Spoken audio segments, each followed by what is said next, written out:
All right, so I guess we are live here on the chat, on the conversations. So far, I've seen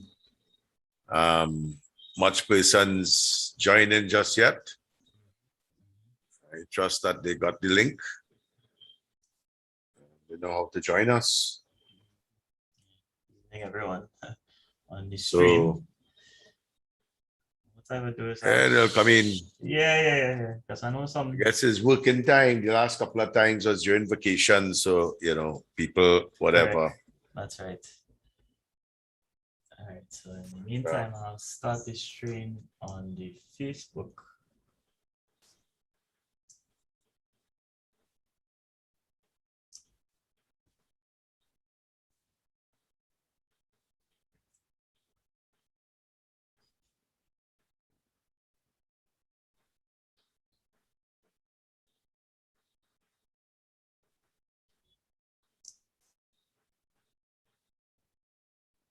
Nice, I think, right? So we should be live there. Yeah, like the chair you have there, man. Yeah, I ordered this from Amazon, It's one of them gaming chairs. I realize. Yeah, decent. But the catch is it's good for gaming. The neck support is nice, but you see that when you have there, the extra padding does go a long way when you're sitting down long way. Yeah.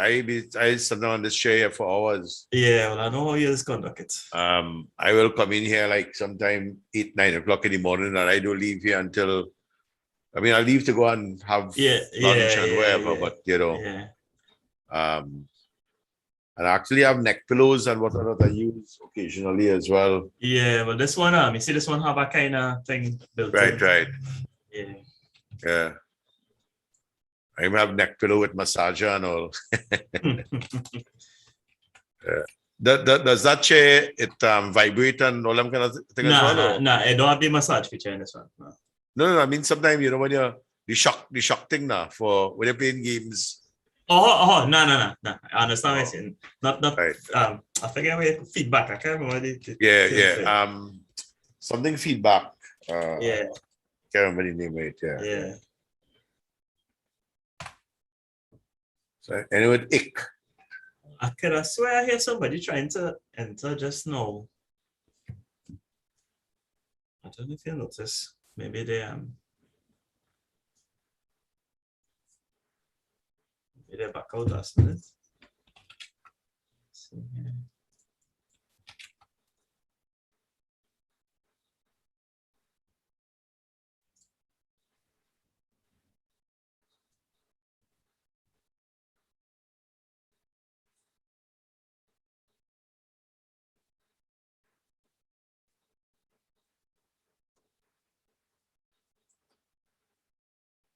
All right, let me just check something here.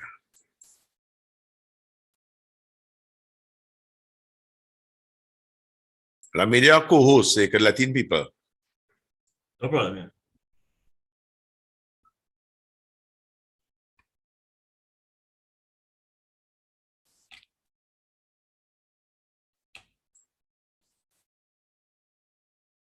Actually, we have Phil, Zadal 2RO.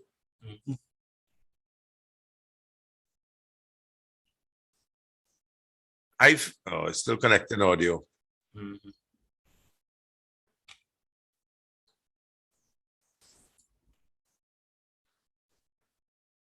And we have Brahmi coming in.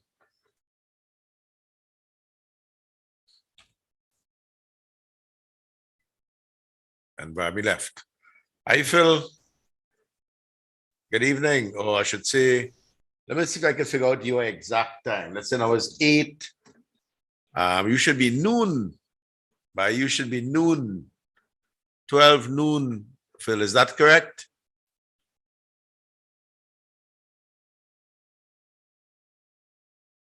Phil, Zadal 2RO?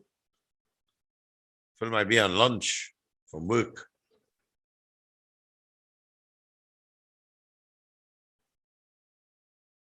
Actually, Phil is 16 hours ahead. How I do it? I say, okay, if it's 8 o'clock, I take 8 o'clock in the morning, that's 12. And I just add, that's 8 o'clock in the morning, that's 8. And I add 4 hours to it, I'll make it 12. So, when you have strange times to add, Can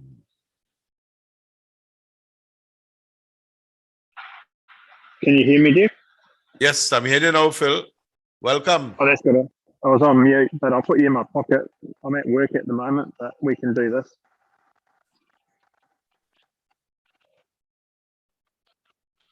You still hear me? Yes, I'm hearing you. That's good. Yeah, I'm at work at the moment, buddy. But Yeah. I was just guessing your time. Your time should be 12 noon, Phil. that's correct. Yeah. Thank you very much for last night. Oh yeah, I enjoyed it. I really enjoy it. So was great. once I could wake up, I'll try and get there. So is it every Wednesday, Phil, that you have that every Wednesday? No, it's the first Wednesday of the month and the second Wednesday of the month. No, so the next one's on the 29th, I think. Right. Yeah. Okay. Yeah. Sorry, go ahead. Yeah. Okay, we also have Irvin. We have Irvin, 9 Zulu 4 United Bravo. Yes, hi Phil, evening, welcome. I was just actually about to ask about that. That was the net that you all had last night. That's correct.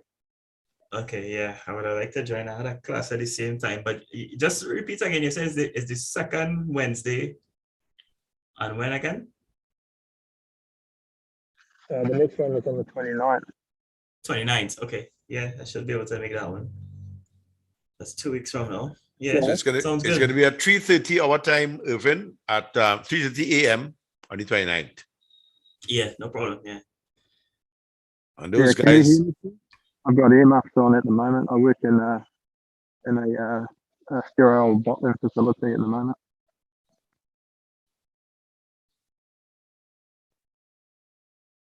Are you hearing me okay? Yeah, just hold on. Let me just put on a pair of headphones here. Just change this thing here. Yeah, I'll be a bit muffled, unfortunately. It's not that bad. It's a little bit soft, but it's not that bad. We're still able to hear it. So. Yeah, I won't be able to do much about it. I'm sorry. Right. Yes, I'm hearing you. I'm hearing you now, Ade Phil.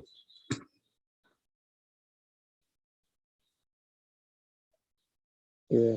Like you're going to perform surgery. It looks like it, eh? Yeah, no, I technically got to look after all this sort of stuff. Okay. Yeah. So technician, but yeah, Phil works in the food industry. I turned the video off because it's in my pocket. I can't really hold on to it. Yeah, my next guest will be electronics. Okay, and we also have Brahmi in there. Good evening there, Brahmi. Hey, good evening there, Dev. Good evening there, Ruben. Good evening to the other radio amateur. Didn't get his call sign. Yeah, that's Phil, ZL2RO from New Zealand. Hi, Phil, ZL2RO. Very good evening to you there, Phil. Hope you're having a beautiful time. Oh, I'm stuck at work, guys, so yeah, it might get a bit noisy too. I'm hearing you fine. I am hearing you fine there. Oh, that's good. Yeah, actually, it's noon on Thursday in New Zealand right now. Oh, so Phil, you're probably having lunch in New Zealand there. Yeah, I just had an early lunch. Was that the toilet flushing there, Phil? Had an early lunch. Yeah.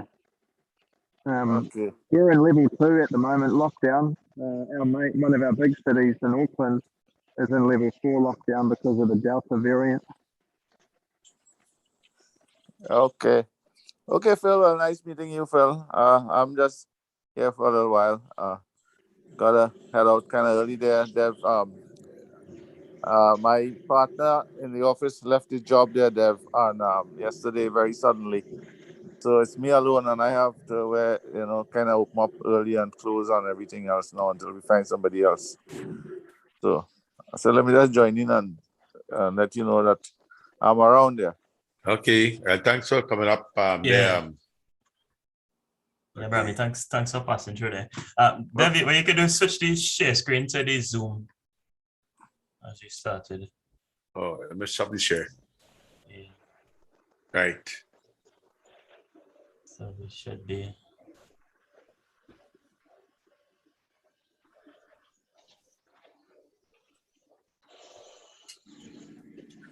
Okay, good evening there, Ronald. Glad to have you on board.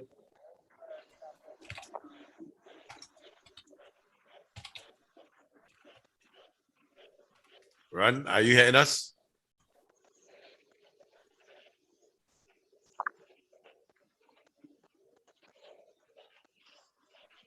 All right, like Ron probably stepped away from the mic.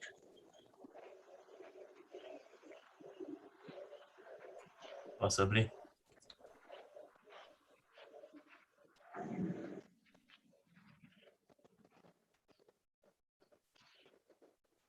It got.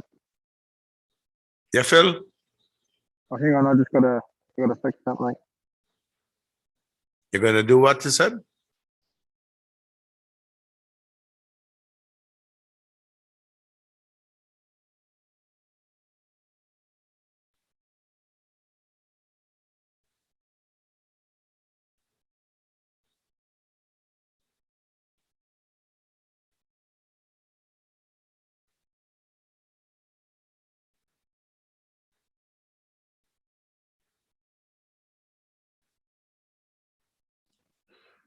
Good evening, everyone.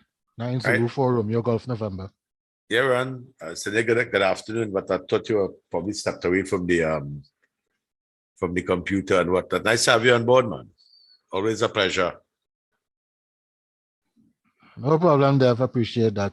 Yeah, I was having some problems connecting a while ago. Now successfully gotten. All right. Okay. Sounded very good here.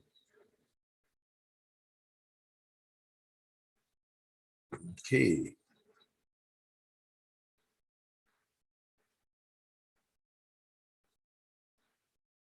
Hmm. Yeah.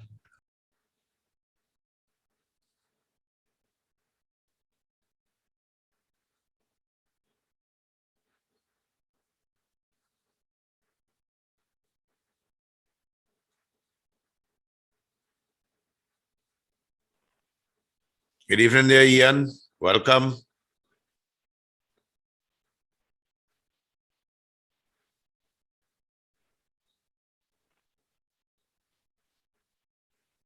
Mr. Coburn. Good evening.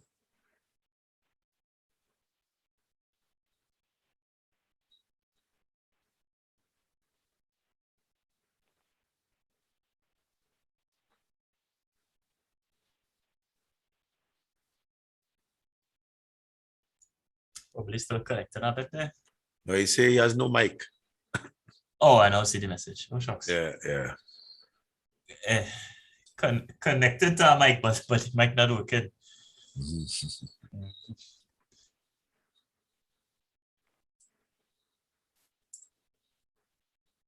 Maybe we'll let him go, give his fingers a good workout.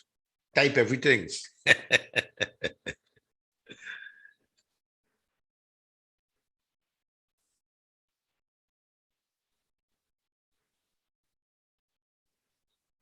Yeah, sure, Ian. No problem at all. You sort it out, and that's the one you got it licked. All right. So, I mean, we could still converse. We don't have to have a multitude to converse. I see Mickey is now coming in. Mickey, let him update you on some of the projects that he's doing.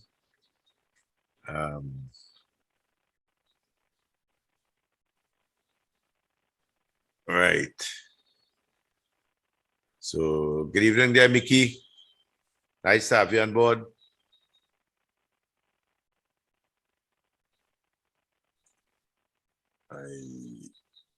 Right, I see Mickey now.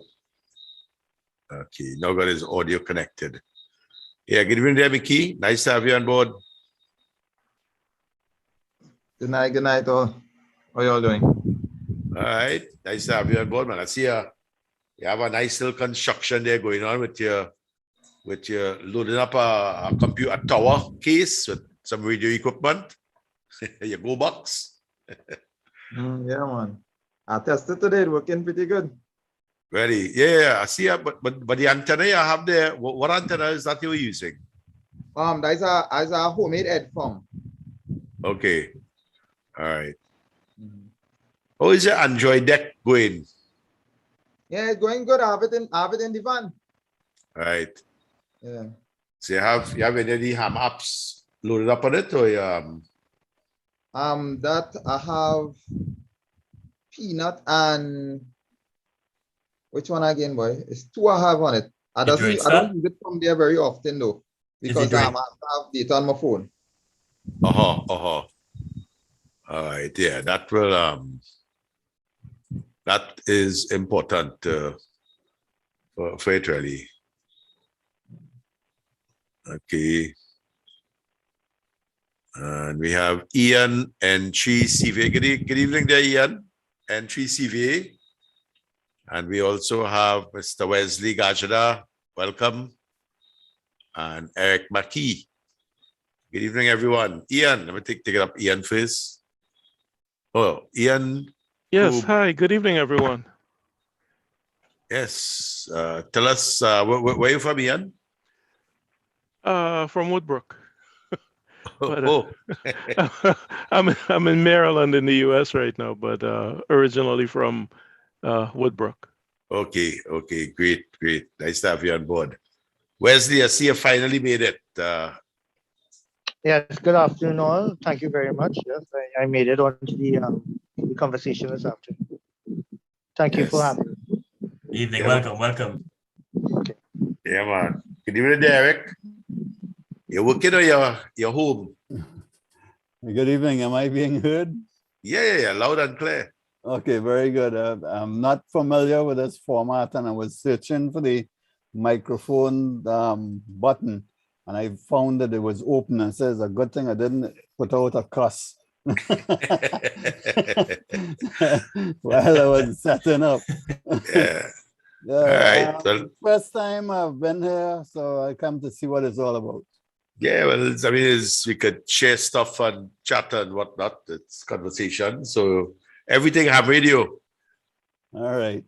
Yeah, I see Ian Coburn. Ian, you got the mic working? 9Z4 Charlie India. Oh, I thought I saw him. No, he said no as yet on the chat. Oh. I thought I see a light up just now, you know. That's why I thought you were getting it unmuted, you know. All right, so Wesley, let me hear, what are some of the projects you're working on ham radio wise? Anything? Yes. Presently, well, no, I am still trying to build my knowledge in this the amateur radio world. Also, I'm trying to build my equipment slowly but surely. Unfortunately, the antenna I erected outside got blown down in Trinity about 2 weeks ago. So I need to revisit the erection of my antenna first, and then I'm hoping next step may be to get my general license, and then dive deeper into the digital platform and try exploring digital communications. Okay. But actually, you do have to get go deeper. You can do it with your technician class license, because I mean, you can do it digitally with software. Quite a lot of software out there that allow you to talk to the world without owning a piece of equipment. So there's some things that you could probably look at.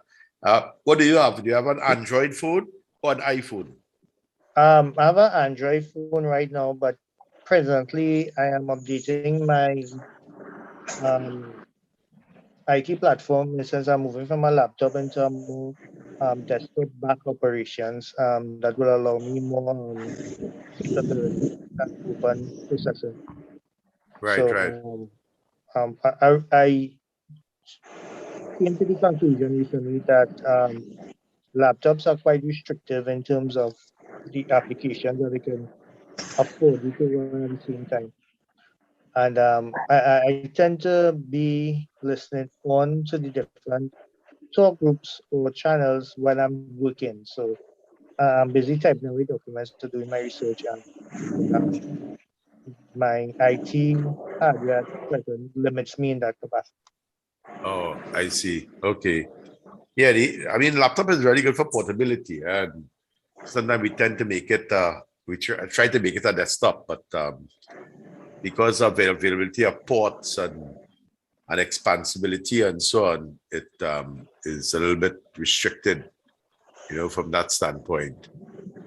All right, so glad that you're. So what are you using to listening on the digital voice? What do you have radios or using? Yes, yes, I have Elon radio.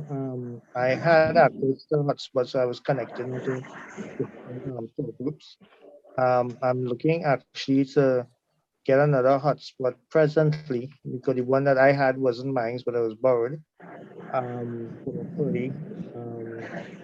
But and I'm also looking to get well, I'm holding up till I get my general license to get a decent radio. And but I'm trying to build my Go box. I'm acquiring pieces as I go along. So I got a case, I have the shelves, I have the power supply and the SW meter, but I haven't looked at a radio per se. I've looked around, but I haven't really dedicated much time to doing research. So I'm hoping to get the general license. I'm doing the classes online with Mr. Gonswami.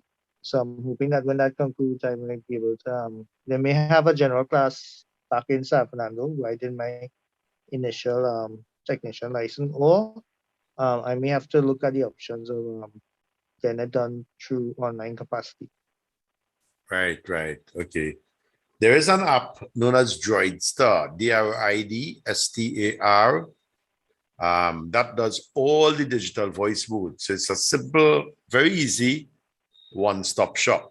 There are more elaborate methods that, you'd have to set up a server using a Raspberry Pi and so on. But for somebody who, if you don't have, the equipment and whatnot, just download DroidStar. It's available in the Play Store. And for what it sounds, they already have a DMR ID and stuff. So just plug it in there and you're good to go. The nice thing about it is that you're going to receive, you'll get DMR, YSF, FCS reflectors. You're getting D-Star, P25, this other one, whatever it is. And there's another new mode that is going to be coming out. It's a mode that's designed for hams by hams called M17. It's equivalent, it's capable of all those modes. So for a free little app loaded up on your phone, you should be able to have quite a lot of fun with that, Wesley. Okay, let's repeat it. The name of the app is sorry, can you? Yeah, sure. It's Droid, like, the second half of the word Android. So it's Nice. Delta, Romeo, Oscar, India, Delta, Droid, and Star, Sierra Tango, Alpha, Romeo. Droid, Star. Droid Star. Yeah. Okay, so I will try. I will look at it definitely this afternoon, if not tomorrow morning, and try and put it onto at least my mobile device. Correct. And yeah. It seems to be quite a comprehensive tool that could be used to communicate on different modes. I shall do some reading on it and then look to the Play Store to try and get it. So thank you very much for that guidance. I appreciate it very much.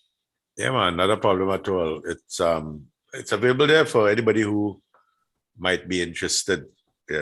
I just dropped it in the chat there as well, Dev. So right, straight to download the app. Okay. And then the PC version as well too. I'm not sure if they would have updated to the latest one. I remember they were doing some work on the install files. So we had to share it offline. So I don't know if they updated it on the site as yet. They do. Right. Yeah, so Wesley, the Android version is called Droid Star, and the Windows version is called Dude Star, D-U-D-E, Dude Star. But Okay. it's not actually what I had to do is you can just share the exe file. It doesn't do any major install on the computer and write DLLs and all that kind of thing. It's just a simple exe file that runs and it works. Okay, so Okay, great. I would definitely thank you both gentlemen for the advice, and I definitely look to at least install, if not both of them, at least one of them, so at least I can explore the different um, chat groups and tune in. I found most of the modes to be able to provide information that, especially during this pandemic time, um, will give a wider view on the pandemic rather than the narrative you would hear locally or read in the papers. So, because this would be people who actually experiencing the pandemic, and for me, it gives another avenue to learn. So, thank you very much for the providing sure. these tools. Okay. Sure. That's what it's all about there, Wesley, to share information and whatnot. I had seen. Yeah. Okay, Phil. Yeah. Phil. Go ahead. Yeah, and you've spoken about DV Switch. I mean, that's a really good one. I do agree. Droid Star is pretty cool too on the phone. I've got the Galaxy S21, which has Peanut, Droid Star, and DV Switch on it. Yeah. But the thing about the DV switch, you'll need to run the server. I'm on my Android phone. I have, well, of course, Peanut. I would have things like DV switch. I even have the Ambi server, the client to access the Ambi server, because I have 2 Ambi servers as well, and 3 DV switch servers. So, and this is another thing too, Wesley, that I have found myself doing, which is repurposing a lot of old phones, because even Droid Star allows you, you could only, on one phone, you could only have one particular digital voice mode. So I think I have about 6 or 7 old phones. So I could be listening to many things at the same time concurrently, or be able to access something. So it's pretty cool. I just repurpose the phones. I've run Android Star and many other applications and whatnot. So it's convenient to listen to, and rather than having to walk out with a radio, it's easier to walk out with the phone. It's easy to charge it up, and you have to have special drop things to charge the stuff. So it's another way of operating there, Wesley. Yeah, over to you.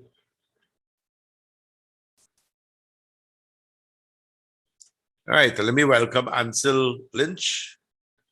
Welcome there, Ansel. Oh, good evening. How you all doing? Oh, can't complain. When I saw Sanford, I don't credit you. I say, I feel like you, Yeah, I was. Yes, you too. I Wrong also account. as a director of the account, so I didn't realize I didn't change yet. Right. No sweat. Yeah. All right, so I think we could still have some conversations, and although we are doing that all the time, So I'm gonna try and see if I can engage everyone in the chat and whatnot. So let's see. Anybody have any pressing topics that they would like to get information on, or be able to share any information or news? Let's look at that first, and then we probably see how we could, get everyone engaged.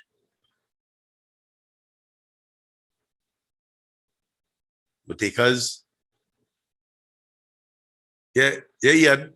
Go right ahead. Millet, that is. N3CVA. Unmute, Ian. Thanks. I wanted to follow up on Wesley's comment and his situation with his laptop. And I myself have been finding lately that I'm tying up Windows machines for simple things like running APRS or playing around with some digital modes, HF modes. So I started moving to the Pi environment platform and seeing what I could do there. It's just been the frustration of trying to get some things working, on the Pi. Not so much resources wise, but just trying to get everything to work together. But I don't know if you'd like to comment on that about using something like the Pi, which is inexpensive, I'd have to say, at $35 for a Pi 3 that does not generate as much heat as a Pi 4 and still has, it still has reserve to do a lot of functions. So what do you think about that? Moving away not moving away from the Windows environment to free up your PCs then and move to another platform like the Pi or the Droid.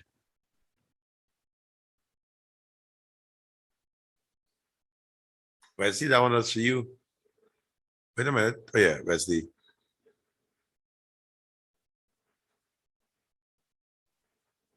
Right. Or if anyone else has a feeling about how they feel about Yeah, it. well, I would chime in. I mean, while we wait on Wesley, I certainly agree with Ian.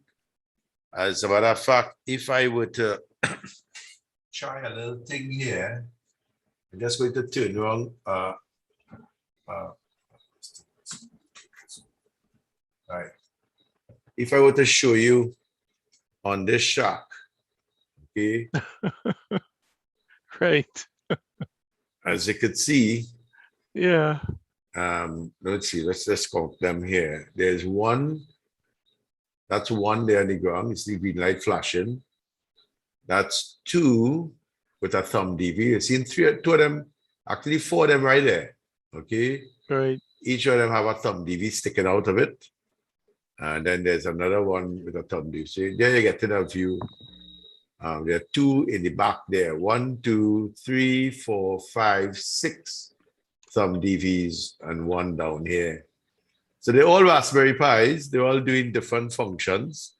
And as you rightly said, it really is a lot, cost effective and stuff. When you look at, rather than having to tie up a whole machine or even running, a virtual box or VMware or whatever it is on a server to have different machines. For me, it's a lot easier to just have these Raspberry Pis running, yes, and doing stuff. And yeah, and I like the 3B for several reasons. They tend to not draw as much current. So I have one of these outlets here with 6 USB outlets that run, I think, 3 amps.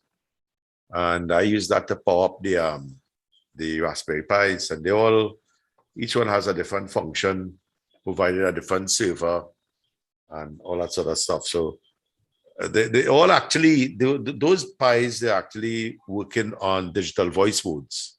3 of them are, well, actually 5 of them are servers on digital voice mode. So they work pretty well. And good evening, Randall.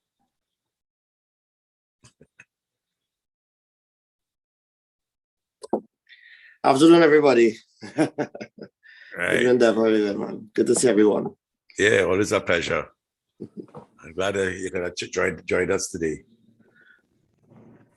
Yeah, man. Just I know, just saw the link in WhatsApp there, so let me pop in and take a listen. And so far some good conversation. So yeah.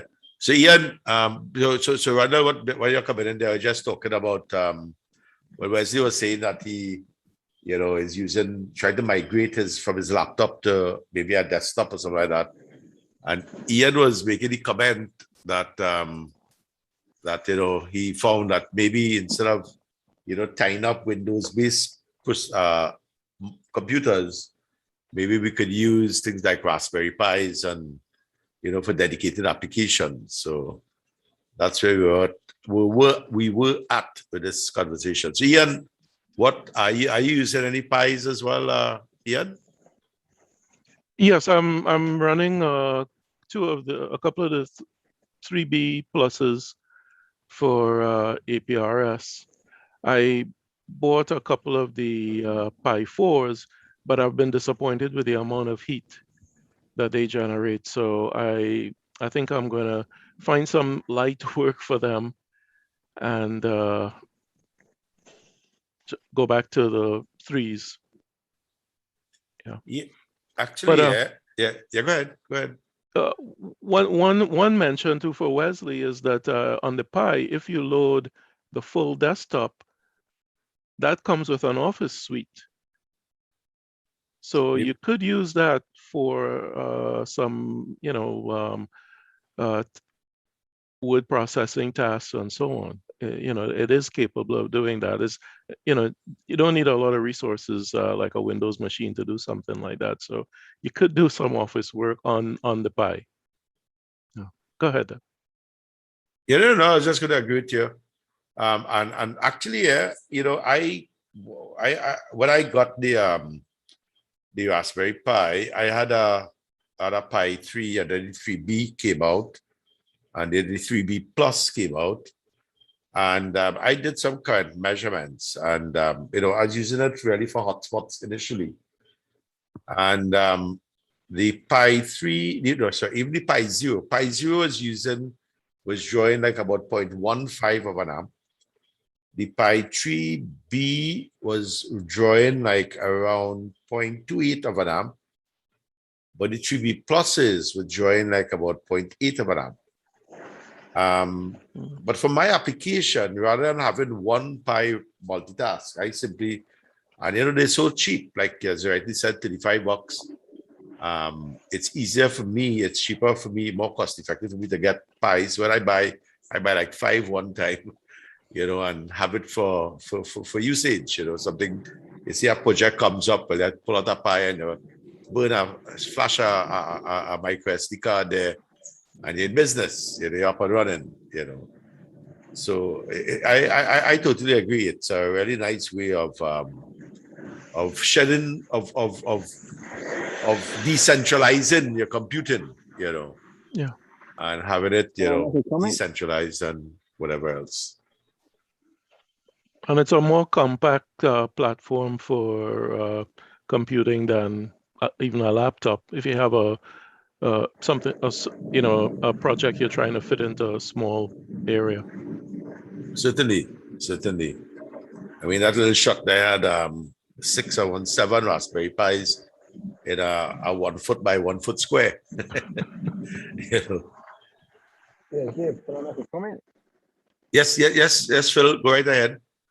Yeah, I run an XU4. XU4 runs 4 peanut servers on XU4, soon to be 5. And the XU4 doesn't even break a sweat running the 4 peanut servers with 4 MB6 on it. You said you run 4 servers, you said? Yeah, 4 peanut servers on a XU4. I know you said something for you're a little bit muffled there, Phil. I'm not sure what's causing that. Yeah, I run an XU4, the Odroid XU4. Oh, right. Odroid, okay. Yeah, and that runs 4 peanut servers on 1099. Right. Okay, great. I've never used the Odroid. Anybody here has experience besides Phil with the Odroids? All right. Phil actually is ZL2. Phil is from New Zealand, and he had me doing a presentation for his group of hams there last night for us at 3:30 this morning. It was 7:30 p.m. in New Zealand. So, I was up and I told him, I said, I'll wake up until that event because if I go to sleep, there was a good possibility that I would not wake up for the event, you know. So I went to sleep afterwards, maybe around minutes to 5 or 5 o'clock after the meeting had ended. All right. Now, Phil, let me just give you a little thing about Phil. Phil actually did quite a lot of work for our Caribbean Digital Voice Network, the DV Caribbean. Actually, Phil and we worked on several projects to get the DV Caribbean link going, and you know, has been hosting some of our servers in New Zealand. First, it was hosted at his home in New Zealand, and now I think you know, he has reached the stage where he could commandeer server space in other vicinities or in other territories. So I think he has migrated his entire servers outside of his home, but still has administrative rights and so on to a lot of the stuff that goes on there. So very, very knowledgeable guy in terms of digital voice and so on, you know. So always appreciate your efforts, Phil. Right, let me just acknowledge some of the other guys who are on here. I saw Orville Smith. Good evening, Orville, and welcome. Good evening. Nice to be on. Yeah, okay, it's a pleasure having you, Orville. All right, let me see if Wesley is back. Wesley, are you back with us? Right. Yeah, Orville. I'm not sure if did you finish?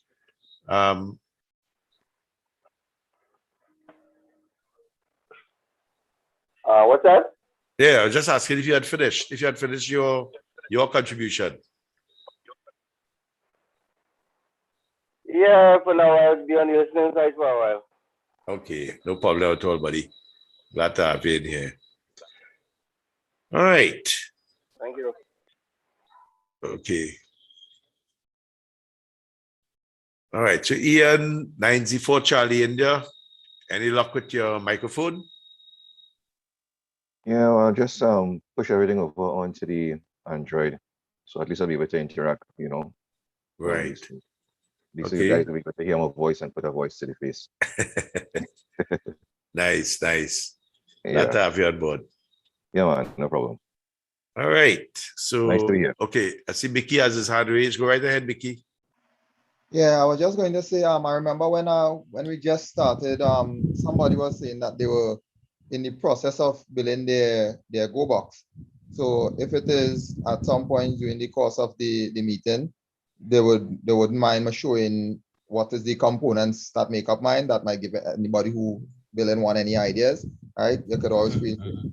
Yeah, we come into that section. I'm interested to see a setup, man. So yeah, I can't leave before you show us, man. All right, yes, certainly, Mickey. That is a very good plan. So maybe we could well, I take instructions from Irvin, you know. He's the South rep. So Irv, I'm not too sure if you have an agenda, or if you want to. So you go right ahead, Irv. Yeah, so well, I mean, whilst we're on the topic there, you know, we could probably go straight to that. And after that, I had a plan to actually coming out of the last TTARS, it would have been the quarterly meeting. And Dr. Kim was talking about, you know, her first experience, and then coming out of the previous net that was hosted by, I believe it was Robbie. She was talking about her experience and things like that. So I thought it might be a good idea for everybody to share, at least on the call, you know, the first or the early experience, you know, and maybe provide a couple tips to some of the newer hams who on the call and for the streamers on YouTube and the DV Caribbean Facebook. So I think I'll hand it over to Mickey, and then we will we'll go right into that. Okay, no problem. All right, let me see if I could turn around this camera here. All right, so basically what I have on this right now, I have two radios. One 220 down to the bottom. I have more slots to put in, two more radios, but these are the two right here. A 220 and a 2-meter radio. All right. On the inside, right, you know them PriceMart used to be selling some jump starters for vehicles. So I got one of those jump starters that I had, and the battery kind of was giving trouble. So I pull it apart and I integrated it into the system. So on the inside, I have two AC plugs, two USB plugs, right? And it could also be recharged via AC. This recharging the same battery. This battery is a 12 volt, 12 amp battery. And it also have the cigarette lighter port. So once you pick up this and move, you could use it while en route, or you could also use it when you're on location. Right, the only thing missing to put into this is a charge controller. So I would be able to utilize solar to recharge the battery if I'm not anywhere close to AC, right? And I also have a Wi-Fi dongle that is powered by the USB ports, so that I could still have Wi-Fi running my laptop, computers, tablets, whatever it is I want to do off this. The storage space inside here is where the antenna, well, is the only antenna I have with it. I do have a 220 antenna with it. Is a foldable headphone, which I made today, and the test went pretty well, right in this space. And it have two fans, right? One fan blowing to cool the inside and one extractor in the back. And basically that is the entire system there.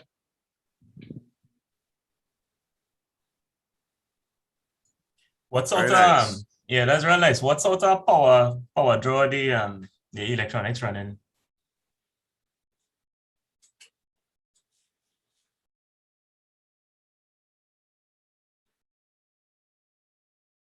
Mickey, you muted.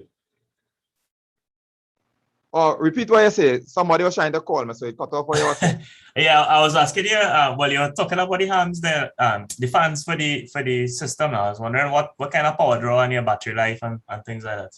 All right. Well, this system was completed yesterday, right? So I haven't been able to run it to see what kind of pull on the battery, right? For how long? So I only have the smallest fan running because that fan was a part of this original system, and I have the side panel off.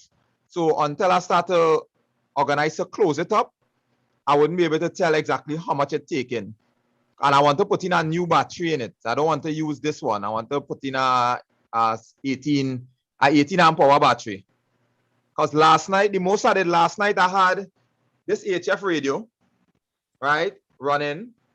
I had this 2-meter radio running and another 2-meter radio running at the same time. I was conversating on one, right, and had the other two just monitoring and listening, and it was running pretty fine. The battery didn't. I got about an hour. The battery didn't die before I plugged it in.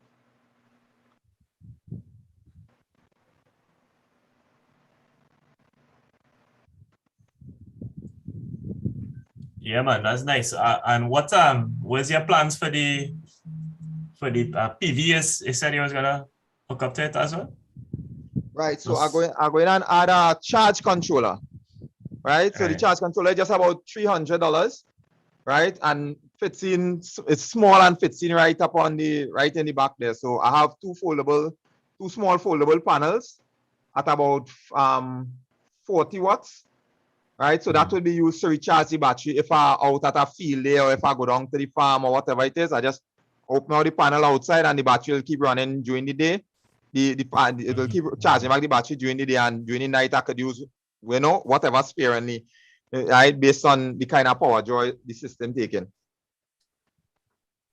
Right. Yeah, that's nice, man. So I don't know if anybody else have anything to add to this or any comments. So I'm sure you're not the first person in here to do something like this. A question for Mickey. Do you have an easy way to carry it around, like something on wheels?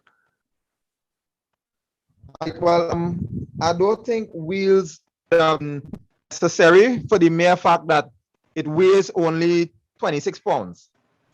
Okay. Right, and my intentions, it have handle, if you could see here, right? So it have a handle and it's not very difficult in toting. I'm gonna take it out. Hold on 1 second. I'm gonna take it off from my hook up in frame. Right. Right.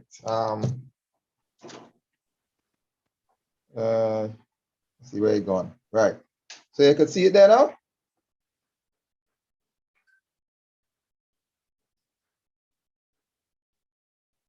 All right. Yes, thanks. Yeah, okay. Oh, yeah.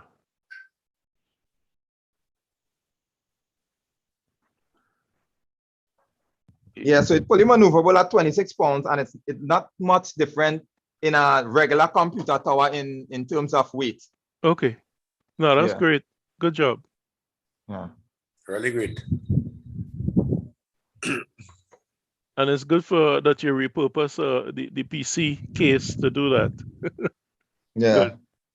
And it had some good advantages with that because the PC case come with or some fans and stuff already built in. Right.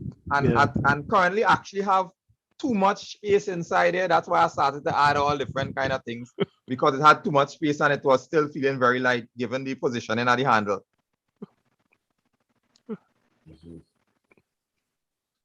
I've even run some tests where I hook up my house fans and stuff to it and it run in the house fan. I know I wouldn't get breeze for too many hours, but it's still house fans. I could run extensions with lights and those other things that you would normally plug into AC from the side. So it gives you a little versatility. Next thing too, Mickey, I know the power supplies for a lot of these desktops, there's a pretty good switching power supply, and you can get 12 volts and 5 volts out of them. So it's another way in which you could actually get some, and those power supplies tend to be pretty robust. So it's a way that you could actually get, another source of power. And that is already built for the case, unless, of course, you removed it or relocate it within the case. So it's another way of getting a supply, both 5 volts and 12 volts off of those power supplies. Yeah, I removed the power supply because I wanted to make sure that I have battery power because the power supply will still have to plug it in. But the way that I have it set up, I could still plug it in because the piece that I told you I took from the jump starter, right? That is a 100 and it has a built-in 1100 watt inverter, right? So it have recharging capabilities, everything. So you have your battery charger, inverter, plus your DC power, all in the same device. Nice. That, of course, the inverter would be square wave. What's that? I said the inverter, those inverters might normally be a square wave inverter rather than sinusoidal. Yeah, I doubt it would be a pure sine wave. Yeah. But as you're talking about that there, before you move on, what is the disadvantage of the square wave for running the radios? Do radios have any special requirement for a full sine wave or anything like that? Well, what happened is that basically with the square wave, you can generate a lot more spuriae. It's a noisier signal. If you do to use the max term of Fourier analysis on the square wave, you realize that it generates a lot more noise and harmonics and all that sort of stuff on it. But I mean, for if you use it for things like light bulb, it will really make its presence felt in sensitive electronics. But just using it to power stuff, you just want is a 120 volts from a 12 volts to power up a light or whatever it is. it wouldn't make a difference really, you know. And for practical purposes, then Mickey, how you find it perform, especially in that kind of proximity in that one package? It performed really good today, right? Last night, I find I was getting a little noise last night, but today wasn't. Today was pretty good because today I used the same system, and we had I used the beam antenna on the house together with this system here, and I was having simplex conversations with people in Shogunas, and what do you call it, the St. Augustine, right? So that was pretty good, and accessing all the repeaters on them without noise. Everybody fully readable, and they're reading me at 5.5, 5.7, which is pretty good.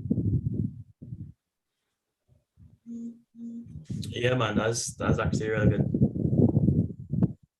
And I must say, Mickey, I like the fact that he experimented. This is what he hobby is all about, you know. Many of the hams figure that the ham radio is Amazon or ham radio outlet, as the case might be. But I like to build stuff. There's nothing like putting it together and, you know, watching your handiwork sometimes, sipping a cup of coffee and you watch up in the air. And I say, watch the antenna. I say, I build it myself, tune it down, fucking fine, you know. Yeah. I went down in the land to try our off-grid test with one of the radios and a J-pole about 3 or 4 days ago. And well, you know, JDB is always on, so I spoke to JDB plus I think is Kilo Yankee in Tobago, right, on the 700 repeater from Buenos Aires, right, and that J-pole was only about 15 feet off the ground on a piece of PVC, running with a inverter. This not a different inverter, a pure sine wave inverter that I had in my vehicle, running from the vehicle battery, just to test for off-grid purposes, you know, with this pure sine wave inverter down here. Okay. I haven't tried that. Oh, okay. Right. I haven't tried the Tobago repeater much. Remember to give it a shot. Anybody else ever tried the Tobago repeater? The new Tobago repeater? Randall? Any luck with it? You tried that?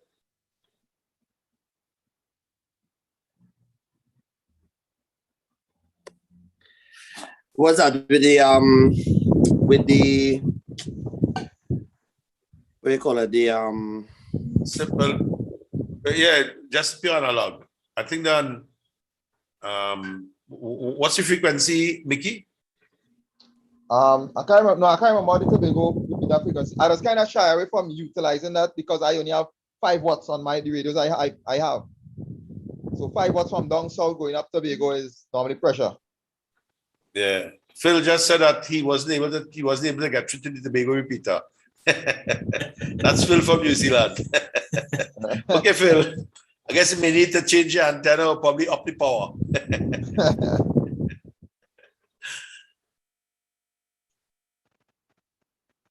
Yeah. All right, so that's a really awesome project there, Mickey. It's and it's a nice, I mean, it's at the right time. This is not, we need to be experimented with many of those, many of that stuff. Okay, Orville, go right ahead. Yeah, the Tobago repeater is 147760. 147.760. Right. But didn't they put up a second one, Orville? I think that was second one, which is 0.7 something, just 0.700. I think that was on a tune of 151.8, if I'm not mistaken. Mickey, do you know the frequency of that? Do you know one? Let me see if I have it programmed in this radio. If I have it programmed in this radio, I'll tell you in a minute. Right. Yeah, Orville, I don't. That's the one they had. That is up at Fort George. or French, whatever it is, up in Scarborough there. I think that one is there, but they put up they were working on a new one recently. But thanks for that there, Phil. Yeah, that's the one at French Fort. Yeah. The 76 is at French Fort. Yeah. And I remember that one I can't remember. because the Grenada repeater is 146.76.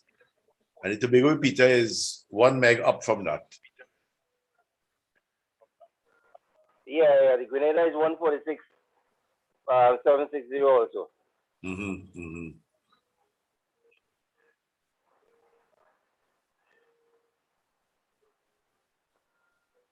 Okay.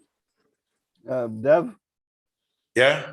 Yeah, I just made a WhatsApp call, not a call, but a question to Tobago to ask for the frequency of the new repeater. So hopefully I'll get an answer shortly. Right. Yeah, okay, thanks, Eric. Yeah, because I don't have it programmed in this radio. Oh. So the one that you're using is the 147.76 there, Mickey? No, it wasn't the Tobago repeater. I was using the 700 repeater and talking to somebody in Tobago. Oh. Who was that? Kurt Jack? Kilo Juliet? It's Kilo Juliet or Kilo Yankee? Have a Kilo Yankee in Tobago? Not too sure. I know Kurt normally okay. Kurt normally makes the trip to Trinidad. No, Phil, they're all analog repeaters. Phil was just asking in the chat if they are digital repeaters. But the ones that they're talking about they're all analog repeaters. We have two digital. The 930. What's that, Mickey? The only digital is the 930. Well, that's the 930 is linked to Echolink, but there's the 94 repeater. I think when it was working, it was connected as partially C4 FM as well. And I know the guys were testing a D-Star repeater on some other frequencies, but it's not in the best location. It's not easily accessible. So it's kind of,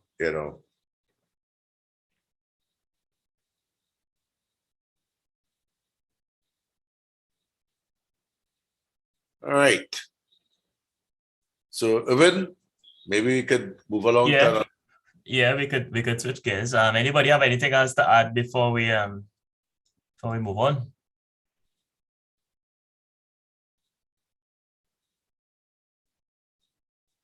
All right. Well, we could always, anybody could always chime in there. So, as I was saying before, I would just like to pass it around the table and hear what were some of the experiences you all had as a new ham.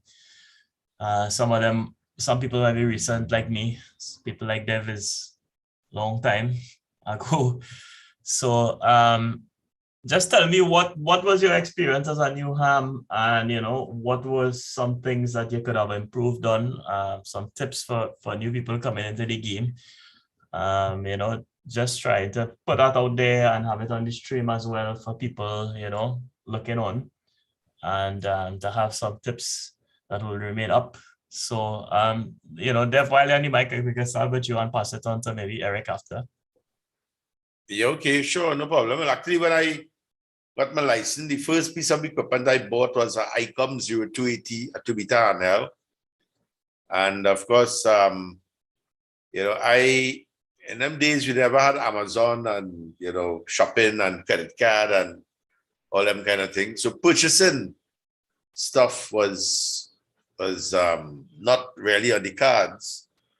So that encouraged me to build quite a lot of antennas and testing and I would get, I would actually start to subscribe to things like QST magazines because we never had the internet to say you'll go research stuff.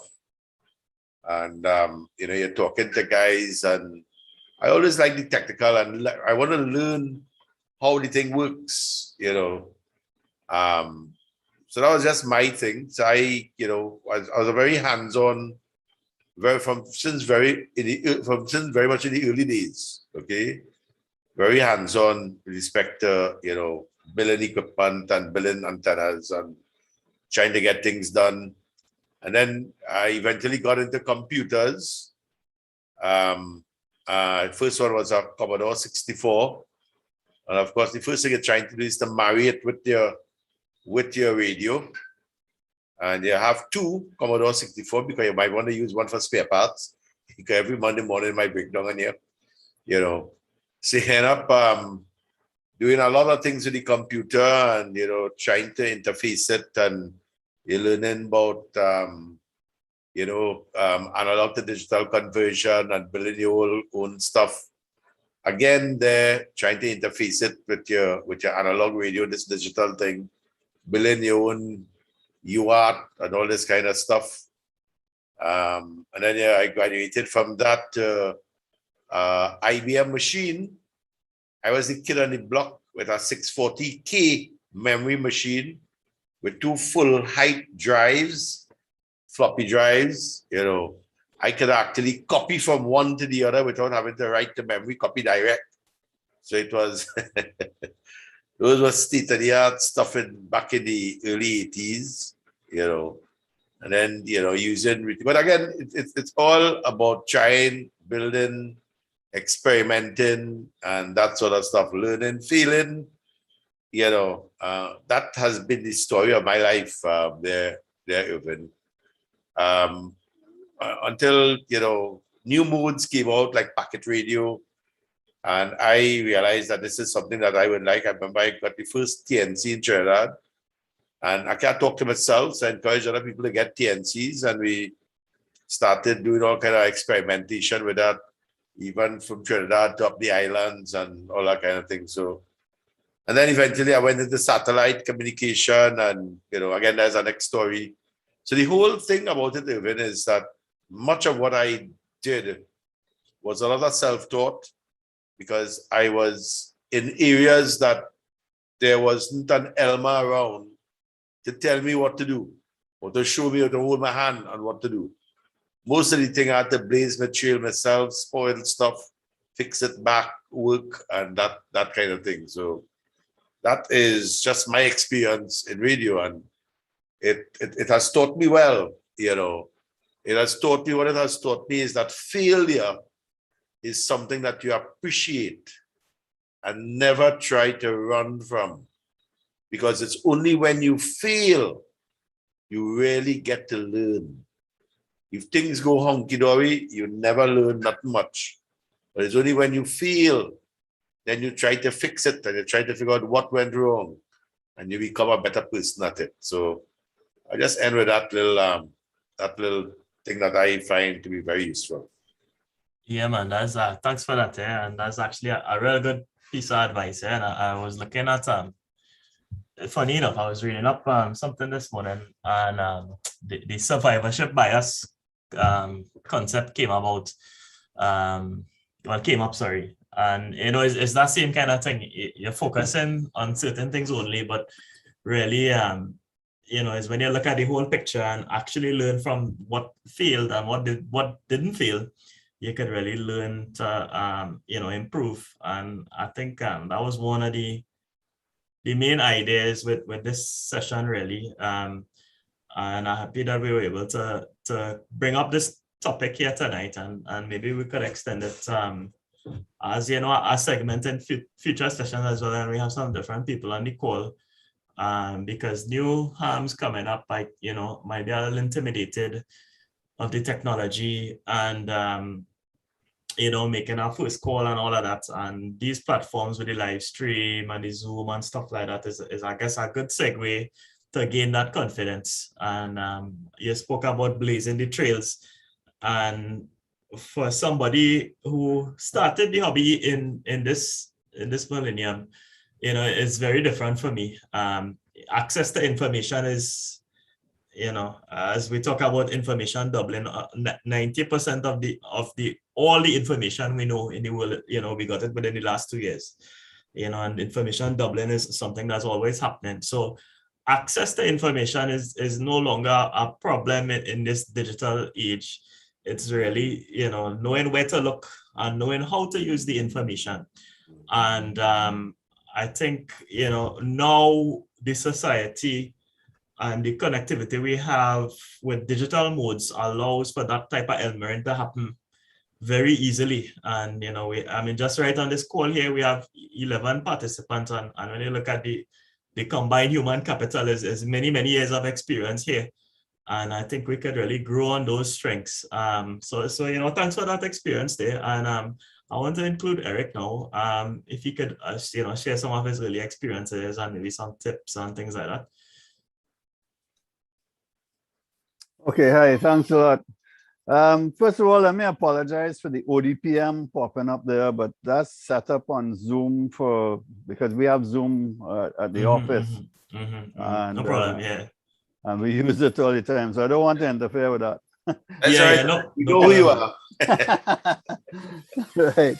So, well, where can I start with the earlies? I mean, like everybody else, I went through a huge learning curve. I started off, if I remember correctly, it was a old Drake TR4 and a matching tuner or something like that. And I was able to work my way up to better things.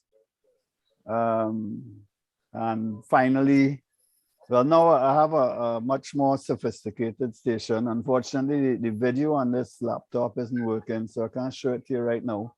But that's another thing I was told just earlier today, that they intend to change out this laptop very shortly. So maybe the next time we meet, I will be able to show you a little bit of the shock.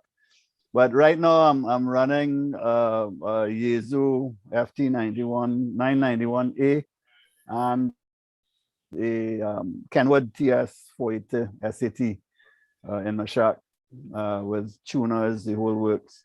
I only have one HF antenna up at this point in time. That's my favorite, my standby, and it's a doublet, and it does wonderful things with all of the bands.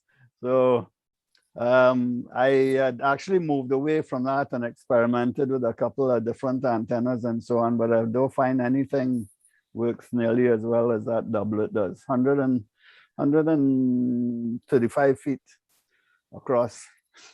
I only have 120 feet across on the property, so I just bend the two ends down a bit. That's acceptable. And it works just fine. It's 30 feet above the ground. I would like to get it higher, but I'm not on my own property here, so that's a little bit difficult to do. The landlord was very gracious in allowing me the space to put up the masts and the antenna in the first place. So I don't want to be pushing it. But I wanted to come back to the Raspberry Pi for a minute, because one of the earlier presenters, the person speaking, I should say, mentioned about the Pi 4B and the amount of heat it generates. I have a Pi 4B. I also have a Pi 3B. I bought the Pi 3B first, and then when the Pi 4B came out, I said, right, I want one of that, and I bought it and brought it down. And when I first took it out of the package and so on, I wasn't too impressed, right? I felt that I should have been seeing a lot more. So I said, all right, let's see what we can do to improve this. So the result is that I have a Pi 4B that runs a 256 gig SSD, and it boots off of that. It has a 12-volt power supply rather than the 5 volts built into the box. And I got a box from, it might have been either Amazon or Vilros, I'm not sure, one of the two, that everything fits very neatly inside there, including a silent fan. And that 4B sits on top of my desk underneath my monitors and works merrily away, and you can barely feel the heat. It's a little bit, just a little bit warm. You put your hand on it and you'll feel that it's a little bit warm, but there's no generation of significant heat like that at any time. And that Pi 4B is running two 22-inch Dell monitors 24/7. because I have my my weather side of things set up on it. So it works very, very well indeed. I'm very, very happy with it at this point. The only thing that it doesn't do too well is one particular website, the RAMMB Sierra website, where the graphics are extremely intensive, and that doesn't handle that all that well. But other than that, very, very good indeed. For that one site, I think it would do a lot better if it had 8 gigs of RAM rather than the 4. But that's the way it goes. So I went from being disappointed to being very happy with my Pi 4B. And that's about it. So I don't think I can add anything more at this point in time. So back to you. Yeah, man. Thanks very much for that. Anything to add there, Deb? No. When you talk about a long time, I remember Eric. Eric had a small car. I remember one time I passed on Checkmouth in Claxton Bay. A car, was it a blue car or a white car? I remember the early amateur radio days. Yeah, it was a Mazda, a little Mazda hatchback. No, it wasn't a Mazda. It was a Ford. It was a Ford hatchback. A hatchback. I went with a hatchback.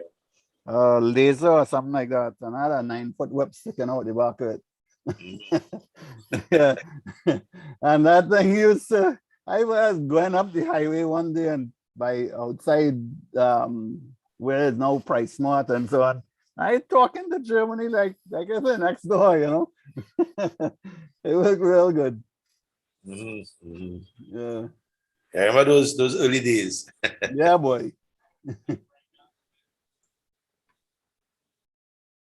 Nice, man. All right, yeah. Anybody else want to come in there? I just trying to sort out the. I realize the battery that on my laptop there, so while I'm sorting out the Facebook live stream there, you can take it over there for a sec. All right. Before you do that, I think Yeah, I'm gonna need to get out of here. Seeing WhatsApp messages piling up. We have a little known situation at this point in time with the Cumbre Vieja volcano in La Palma, Canaries, is acting up a bit.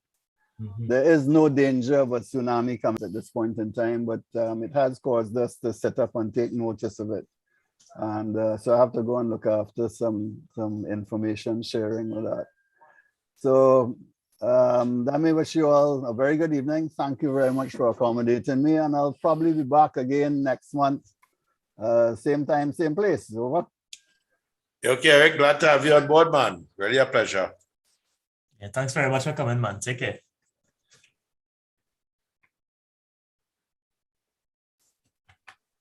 All right. So you might need to call them, Irv, to chime in. Yeah. Actually, just get back up and running there. The battery died on the laptop and the stream stopped. So I think I'm back up there. Yeah, seems to be live. Right.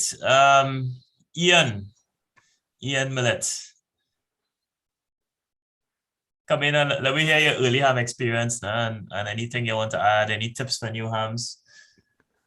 Well, I started off as a teen in Woodbrook. I was trying to get into ham radio. I was a long time shortwave listener, and I tried to get involved with the ham club when they were operating out of Boy Scout headquarters. So I would walk around the savannah to go to the meetings.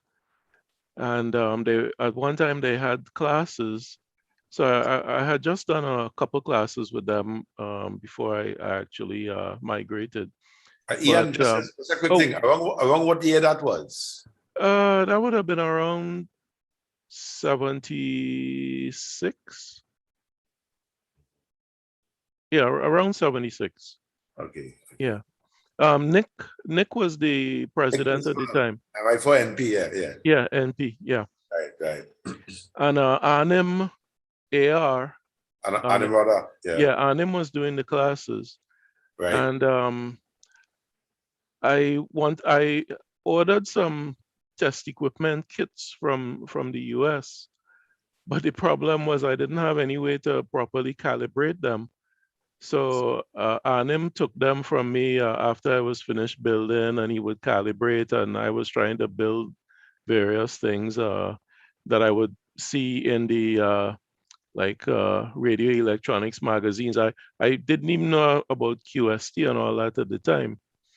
But one thing with the radio club, I got involved with them going out to do some of these road rallies. And that was kind of my entry to public service. And then I got involved with CB Radio and React. And that really whet my appetite for doing public service stuff. And that I realized was my passion. So when I migrated and I got into amateur radio, the local club in Baltimore was very involved in public service.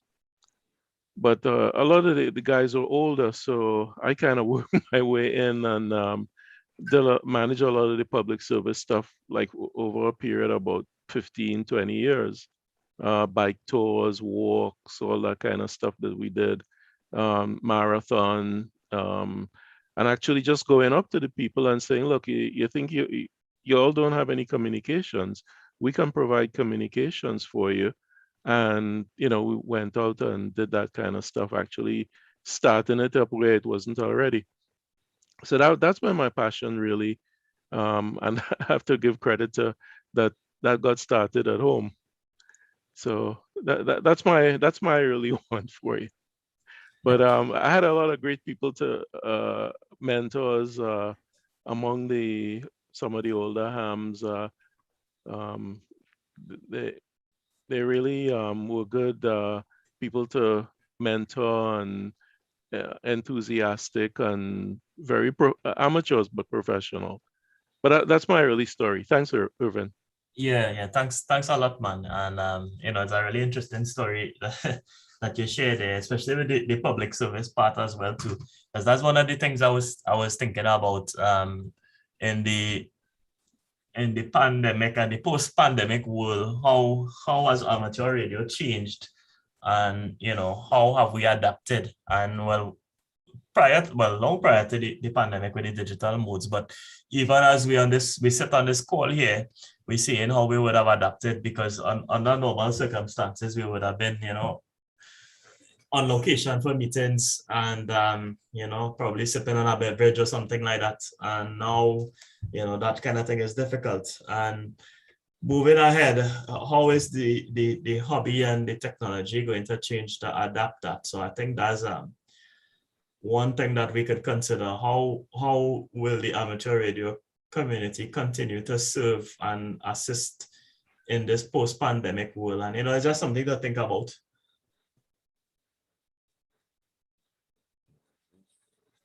All right, so I just going on the list. I didn't hear from Ronald in a while. So Ronald, chime in and let us know how you got into the hobby, and some of your early experiences, your fears, your successes, things like that. Yes, good evening, everyone. Ronald, 9 Zulu 4 Romeo Golf, November. Well, I have been interested in radio in general. Well, I have been a member of React since I was the age of 15 back in 1986.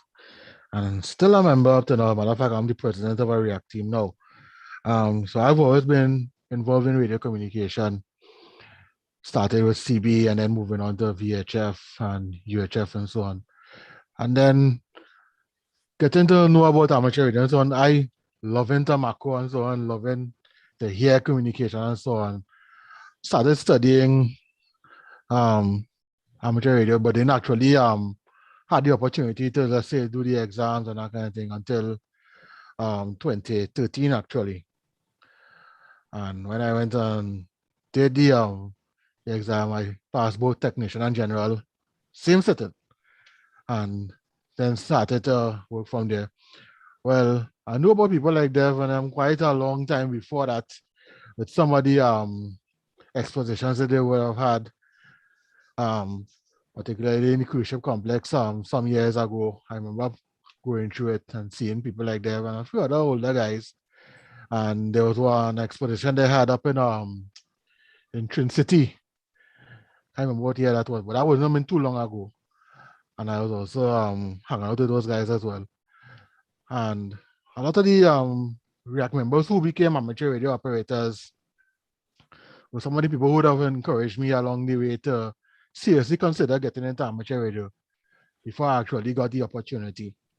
The concern I had in the earlies, as I would have mentioned in a forum like this some months ago, in the earlies, there are still some older heads who had particular attitude towards React members because you see them primarily as CB operators. They didn't like the way they communicate, things like that. They make them feel as though they were unwelcomed. So that would have deterred me to some extent in the earlies from getting into amateur radio. And a few other people as well. But I always tell people that I'm a radio communicator. Yes, I'm a React member who is also an amateur radio operator. And I am proud of that.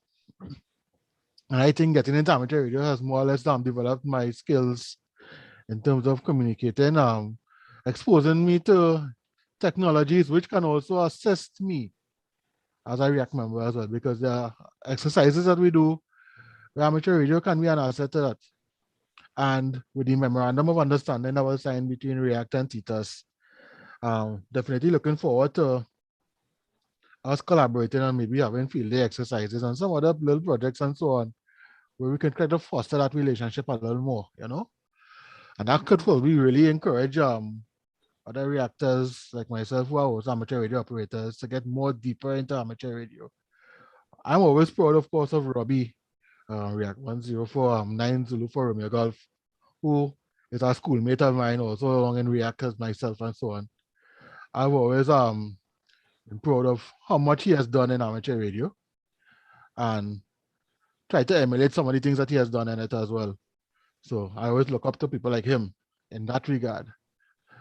And definitely the way I see it, React, as much as it has a particular purpose and so on and its modes of communication, React is a communications organization, amateur radio being one of them. And I would like to see more reactors who are amateur radio operators become more active, as I said, because many of them have license, you don't hear much about them. Occasionally, you might see them. And I think one of the reasons for that is because they don't feel encouraged to be part of it because of the attitudes of some operators in the amateur radio fraternity, or it is that they don't have that interest. They got the license and that was it. I think that if you made the effort to go and study for the exams and so on and get equipment and so on, that if you're really serious about this, go full 100. Continue studying, continuing to liaise with people who are, elements may be hard to come by these days, but there are people who are willing to teach, and that kind of thing. So I say go for it. Before I close, I just want to mention that since our last forum, a couple of days afterwards, I did end up on Joystar and started using it. Enjoy well done. Well, one of the first contacts I made was with Mark, 9 Zulu for Yankee. Gave me some tips and so on, and I've been continuing from there. And during the 9 Yankee 59 India November Delta special event, one of the digital voice nets, I did check into it and so on. So definitely on the Joystar now. And now that I've gotten the link for the Dude Star, I will set up that and run with that as well. So thanks for the tips with regards to that. Yeah, man. Anytime. Yeah. That's what we're here for, to help each other. Yeah, man. Good, You got the download from the chat, right? I shared it earlier. Yes. I got it now. What I wanted to find out though, in the case of Dude Star, what are the specifications for the computer in terms of using that? It must be 64 bits and so on. As a matter of fact, and Irvin, you could run multiple sets because it's a simple exe file, right? You could try running one exe file on D-Star and put a next one on DMR, and so it's a simple program. a simple program run. It's just an exe file. It no big setup processing power, and it's not to say it's installing a whole set of thing in a directory. The exe file is all you need, right? And it writes, it stores the data, its settings in a directory in your app data folder, right? And yeah, so it's a very simple program. You don't have no fancy Pentium, Intel with i9 processor and all that kind of thing. Simple application. Pentium, you say there. Yeah, it's less than 30 megs actually, and it's not that bad. So you can try it out there, Ronald. I think Wesley said he had to step out there. So if he's still listening on the stream, thanks for coming, and we'll hope to hear from him when he tries out the same apps that we're talking about. Yeah, Ronald. So thanks for the experience with the 9 Yankee 59. And that was a nice experience. I'm sorry I didn't have as much more time as well. But what which mode you operate on the Dude Star so far?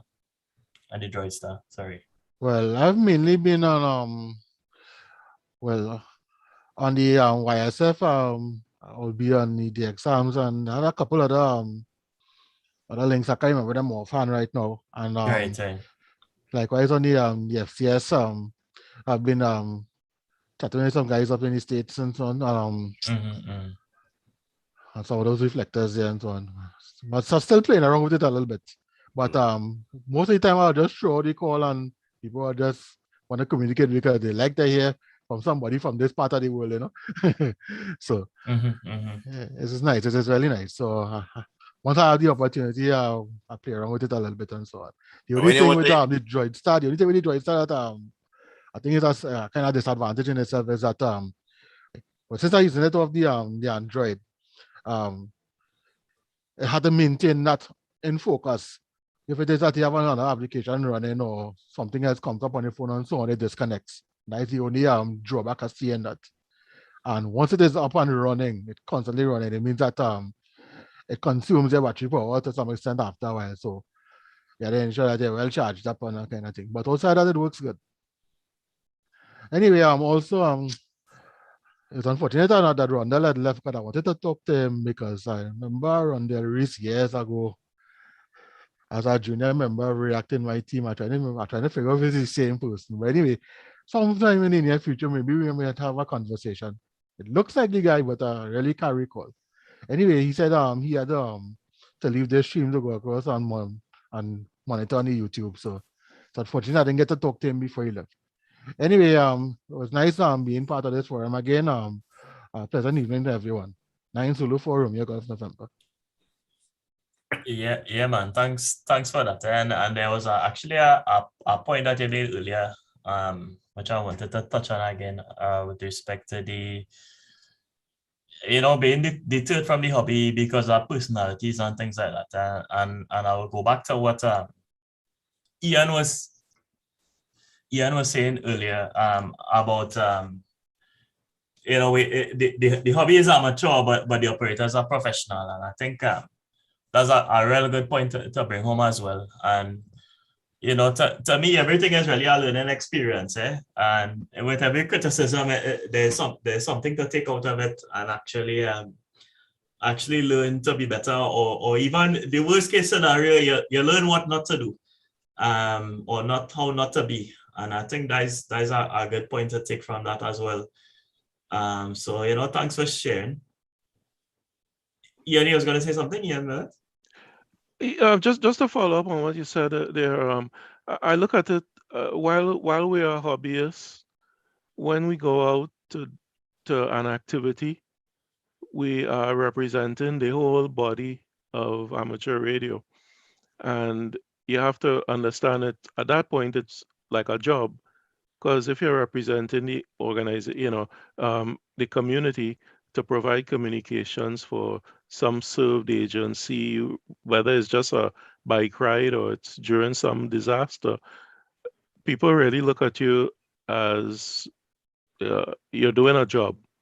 even if you're not getting paid for it. So you have to, dress okay, watch what you say, and just represent the activity.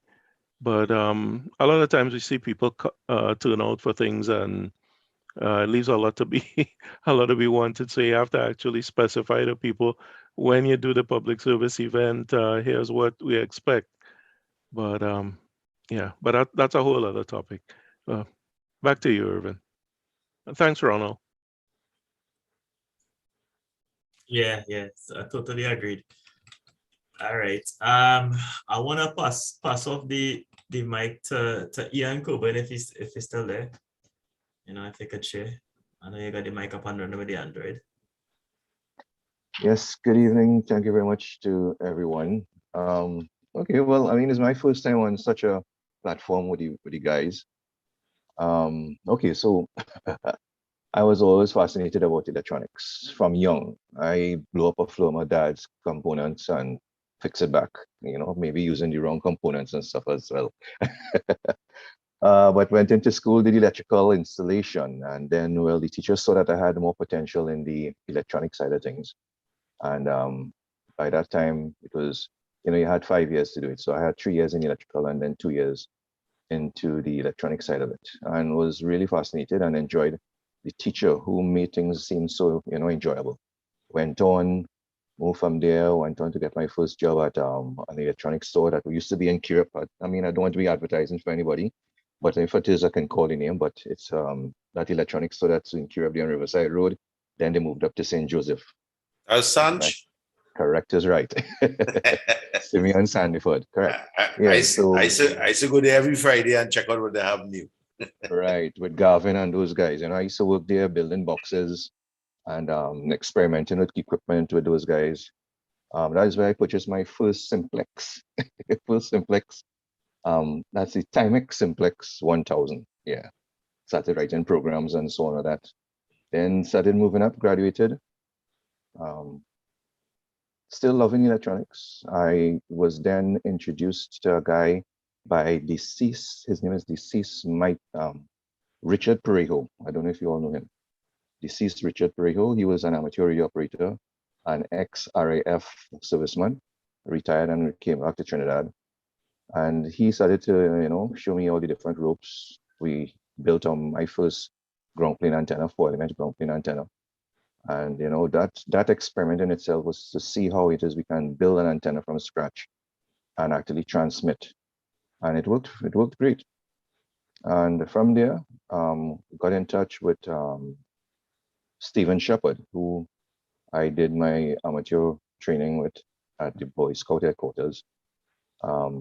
In doing the exam, we were doing to get my 9Y4. And Stephen would have been working telco at that time. Correct.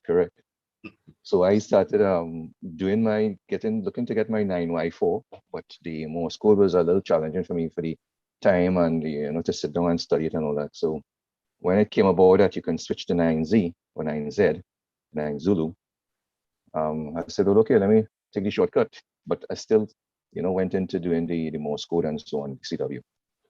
But all in all, electronics is my love. Experimented with a lot of stuff. I'm into electronics still. I am a technician with Crown, do Crown amps and so on. A certified technician with Crown.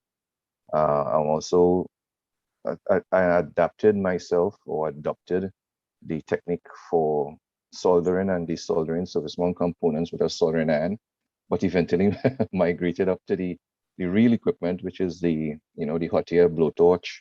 That's the hot air atmoscope system. I don't know if you all know it. That's the atmoscope that blows hot air to remove the components and so on. So that's my thing, specializing in those little areas of removing service mount components and reinserting. And started to put it into effect with the radio side of it.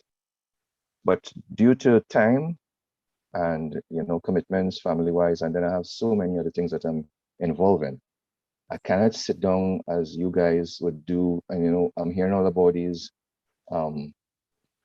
different formats of radio techniques that you could get yourself involved in.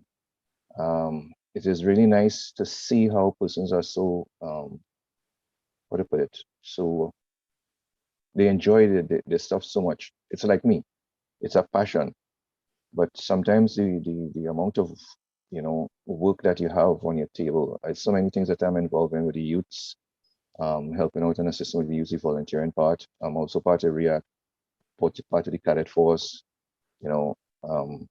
working as communication tech with the DMU. All of these things, to sit down behind a desk sometimes to fiddle around with the equipment and to trial and error pieces of equipment to see, okay, if I use this value of resistor, what difference it will make in the circuit. It's sometimes a little how you could to put to time management is very tricky at that time. I'm sure some of you all could relate to that, but I'm hoping to retire soon and I could put some more time into it.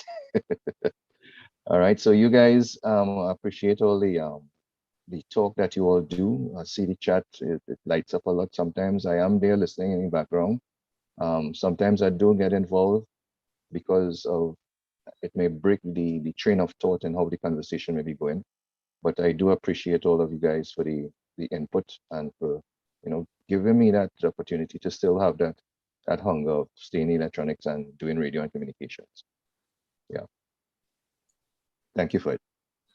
Yeah, Ian. Standing by. Yeah. Yeah, thanks very much for that. And you touched on a very important point there, and it spoke about the service as well. But it kind of goes back to the hobby really being something different for everybody and something to always grow. And as your life situation changes, there's always something waiting for you in amateur radio as you move on to the next stage of your life, whatever it is. So, it's good for you to be here and to share, and hope you could be there again and join us on some of the other modes. Okay, so I'm gonna call. Yes, I will. I will, definitely. Yes, man. I'm looking to improve and step up my game a little bit. Yeah, try out the Droid Star, man. Is a easy, literally mobile mode, and you don't really have much time to spend behind it. So that's a pretty good way to get onto the digital. And you always have a phone in your pocket, I'm sure. So, all right, Orville, anything you want to add about your ham experience?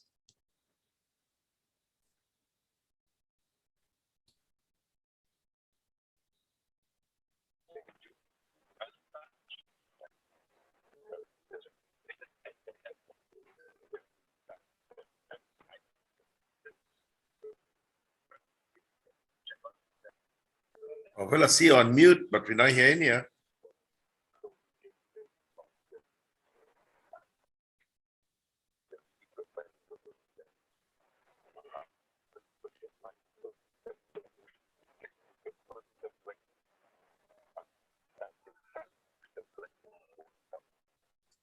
I'm hearing some noise coming out, but I'm not nothing audible. You hear me now? Yes. Right. Great. Perfect. Yes, I was saying not much to add, but my experience with radio with me from a very young age, growing up around the radios and around CB and whatnot, and just being involved in certain communications, because from a member from REACT from an early age, and also Trinidad and Tobago Red Cross. And then after being in REACT, doing different communication exercises, I just become part of the radio facility and loving radio. And due to that, a couple of years after, I decided to go into ham radio, because my first radio, to tell the truth, was a GT21 Cobra. And I used to use that radio until Hurricane Ivan came and brought down my antenna, and that was it. and then I have nothing else until 2014, 13 around there. I went ahead and did my amateur exams and passed, and couple years after that I did the general and get through with that also. So radio always been part of my thing, electronics also. And now being part of the Tobago EMS for the past 22 years, from 99 to now, well, we have radios on board, so it just become part of me, and I'm still in it. I'm still enjoying it. And that's about it there, over.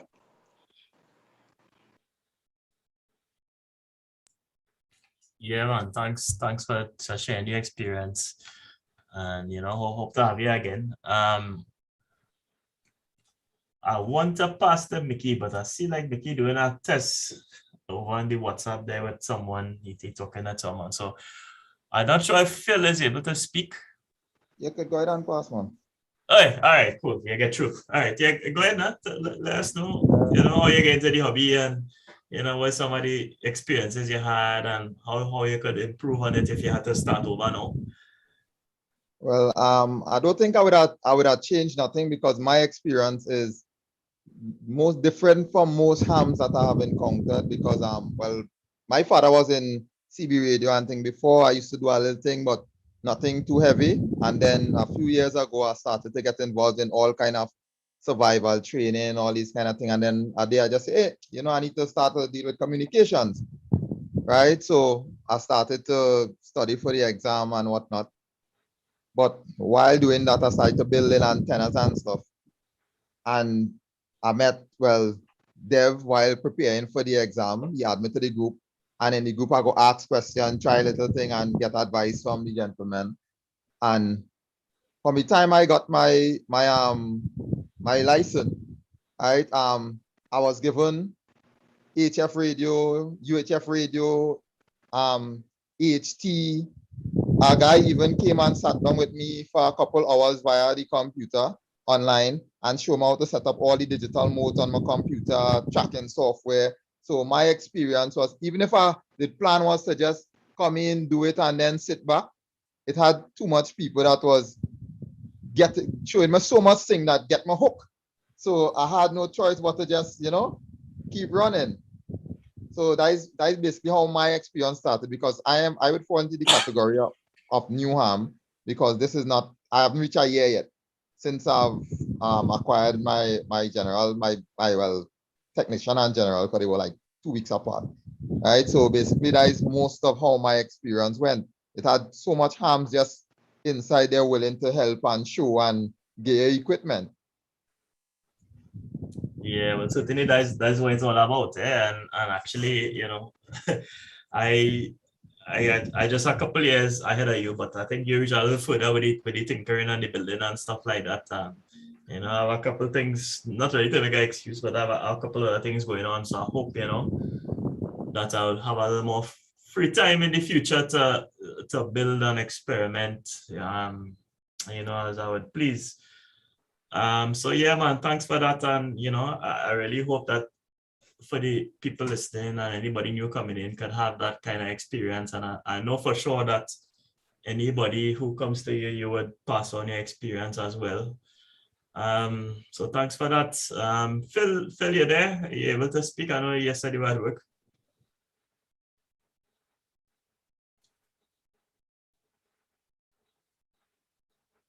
Yeah, I'm not too. Yeah, I'm not sure if you can hear me very well. Yes, it's not too bad. Yeah, so we were just talking about our experiences as a new ham coming into the game, and what would have been some of the challenges you faced, and some of the the strengths that you would have built on. Yeah. Hopefully you can hear me. I was into CB when I was younger. My first CB was a CM 830, and then I got my Cobra 148 GL. And I used to have a station master at home, and my dad used to get really annoyed because I'd be up all night talking on skip around to Australia and down South Island, and it would put TVI over the old TVs back then. That was rather amusing. I got licensed as a ham in 2015, and in New Zealand, we basically have a 3-month probation period, and then we're fully fledged. That's it. A multi-choice question test, and that is it. And then your learning begins. I'm now on the national body, NZART, as a counsellor, on council for the national association for the radio fraternity here in New Zealand.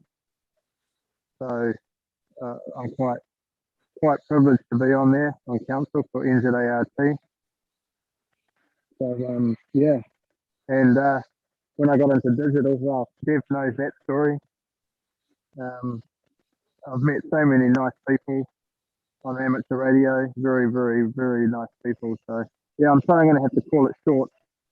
I've got to go fix something, so I'm going to have to say I'll be listening. Over. Yeah, thanks very much for that. And thanks for taking the time, even though you're, at work and busy doing something else. And I would say the same thing as well. Okay, I see Mickey running off. Thanks very much for joining us, Mickey. We'll be wrapping up soon as well too. Yeah, Phil. So I was just saying that my experience has been the same. A lot of people willing to help. Well, for those who don't know, I was a student of, well, not was, still a student of Dev, coming through the secondary school system, and he always encouraged me and my friends and family members, my brother, to try to get into the hobby. And one day we decided we really should go into it, and he has been really good to me, and then some of the other people like Robbie has been very good, and a few others. So I'm very grateful for the experience and happy to grow. And as a new member coming in, just a few years into the TTARS, to get the opportunity to serve and try to improve the hobby, I'm very grateful to that as well, to hopefully create the right conditions that Ronald was talking about earlier, to make the doors open a little bit easier for new people coming into the sport, and to hopefully transition the hobby rather to something that is sustainable to the future, and opens up new avenues into some of the newer digital modes, and the new paradigm, so to speak, of amateur radio. So I think with that, we could probably just pass around for any final comments before we close. Dev, you want to say anything again? No, I think I've said it, and I'm glad the guys came up and had a very nice conversation here tonight. Really enjoyed it. So back to you, Ruben, and you did a great job as the moderator. I'm glad I decided to take the back seat a little bit. Yeah, well, I mean, I try my best, but I gotta let you know a little secret. The more you could talk and the less I could, well, the more I could listen and the more I could learn. So I always try to put you in the hot seat as much as possible, and everybody else. But we're joking. So anybody else have anything else to add before we close it off there? Yeah, 9 Zulu for Romeo Golf November. Just want to say once again, thanks for allowing me to be part of this forum, and definitely ever since we started doing sessions like this, I've been more encouraged to get deeper into amateur radio, learning more about it, asking questions, doing my research. And Ronald, I think you have 100% attendance. Yeah, so far, thank God that the opportunity presented itself, because you realize you're taking rule, eh? yeah, but not only that, given the way that I work, because I have a shift job and I'm not always available to do certain things. But so far, based on how these sessions have come, it has occurred at times when I was either off duty or coming off duty. So the opportunity presented itself for me to partake in these sessions. So I'm glad that I've been part of it and definitely learning as I went along there. And definitely after the last session and the advice I got from you, Dev, very, very much appreciative of that. Getting onto the droid stand and so on, and looking forward to doing other things there. And hopefully, in future forums like this, we get more people coming on board and more information being shared and so on. So whoever came up with the concept for this particular initiative, I say hats off to them, and let me continue doing same good work. So good night again, everyone, from 9 Zulu 4 Romeo Golf November. You know, I'll tell you something, Ron, just chime in here before Irwin wraps it up. You know, the whole idea behind this forum is for us to meet, share ideas. And I'm glad that, you know, you could have benefited, because there's so many things out there as hams, and there's so information coming in all different sides. So many stuff out there, and, you know, there are so many quick wins as well that, you know, as hams, we could be involved in and take our enjoyment of the hobby to the next level, you know. And all it is somebody to point people into the various directions, and, you know, again, you know, like, for example, Droidster, and later on, you know, we talk about Raspberry Pi. So you could take a Raspberry Pi and set up a little server and use that now to maybe install a Ambi server, a DV Switch server, and all these things. I mean, that the DV Switch server was the conversation we had with the my friends from New Zealand. Well, there last night, this morning, you know, and it was, I really enjoyed the conversation and the questions. And again, it's all about sharing information.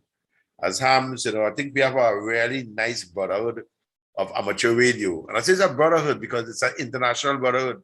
You meet somebody in the air, you never met them in your life, and they ask you a question, or they see you on curiosity that you're on something, and right away you will go out your way to try to help them and that kind of thing. And, you know, right here in Trinidad, we need to, you know, foster that camaraderie. And I think this idea that Irwin came up with to have the conversations, I mean, is a forum to address some of those needs, you know. And I like when we have our brothers from the Caribbean islands coming in and brothers and sisters, I should say, and chiming in and helping, you know, we helping each other. And, you know, that's the spirit of amateur radio, you know. Back to you, Dave. Yeah, very much so. And yeah, that's you hit the idea. That was really the idea with this, to have a different forum and a different mode, so to speak, to have that type of sessions. That's really something that you know, we would like to continue as well, because you know, it could easily fall into, you know, the standard format of a net, and we didn't really want it to be that type of thing. We wanted to, you know, be open to all, and to have people join, not just operators, people who are not operators as well, or new people coming into the hobby. And I think so far we have been achieving that, and we hope to continue. So I think on that note, I would like to wrap up on the last point, which is really that you know, it is a brotherhood, but we have the sisters. And I think you know, we've had various initiatives to include the sisters into the hobby, and that's something we should try to work out a little more, because just like education, you know, educating the girls is really the way forward to sustainability. You know, like with the topics of climate change and all of this kind of thing, we speak about it, which is something that is very close to my heart. So in future sessions, you know, we hope to introduce some of those topics, you know, women in the hobby, and my personal area of expertise, which is renewable energy and energy efficiency. So we hope to hear some of that. And, you know, just thanks to all the listeners and viewers rather on Facebook. And I'll just call out a few names: Ellis Holder, Miguel Peralta, Bjorn Thomas, and a couple of people on YouTube as well. Thanks for joining. And, you know, I would encourage all who was able to live stream to come into the Zoom next time as well. So, you know, we could see you and you could contribute to the conversation. So that's it from me. 7 trees to all, and good evening. Take care, guys. We're going to shut down the YouTube stream now. So bye to all our YouTube listeners and Facebook listeners. Thank you very much for joining in. And Looking forward to seeing you all and hearing from you all next month in October. Bye for now. Have a good night, everyone. Be safe. All right, Ian. Good night, Dev. Good night, Irvin. All right, guys. All the best. Good night, Yeah, guys. good Thank night you. again, everyone. Take care and be safe. You too, Ronald.